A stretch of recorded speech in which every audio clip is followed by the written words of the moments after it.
रात की अदृश्य दुनिया। गांव के एक छोटे से किनारे पर एक पुराना मकान था, जिसे गांव वाले भूतिया मकान कहते थे।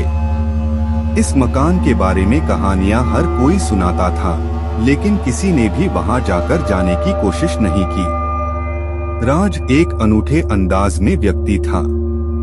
वह साहसी था और हमेशा खोज और तलाश में रहता था। उसने अपने दोस्त विकास को साथ लेकर इस मकान में प्रवेश किया।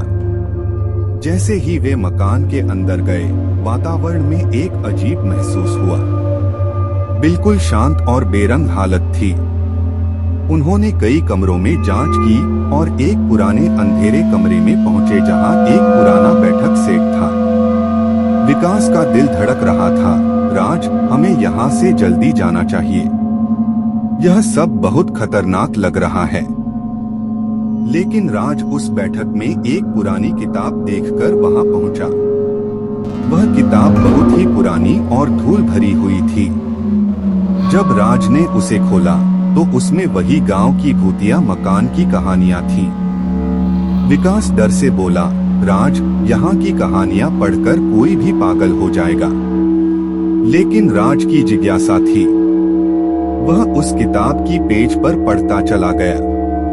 किताब में लिखा था कि मकान में एक पुरानी आत्मा रहती है जो अपने पिछले जीवन से कुछ अधूरे काम बाकी छोड़कर मर गई थी। वह आत्मा अपने बाकी कामों को पूरा करने के लिए अब भी उस मकान में रहती है। राज को इसे एक पुरानी और खोज की यात्रा लगी। वह आत्मा से मिलने की चाहत में था। रात के समय वे वहां वापस गए और एक विशेष स्थान पर रुके जहां उस आत्मा की उपस्थिति अधिक थी। वहां एक पुरानी और भव्य चादर लटकी हुई थी। राज ने चादर को हटाया और एक छोटे से ताज में एक खोल देखा। वहां से आवाज आ रही थी, कौन है? राज डर से बोला, मैं राज हूँ, आप कौन हैं? आवाज बोली, मैं एक अधूरी कहानी हूँ, मुझे मेरा पूरा काम करना है। राज ने आत्मा को अपनी आवाज में समझाया, आप अपना काम पूरा कर चुकी हैं। अब आपको आगे बढ़ना चाहिए।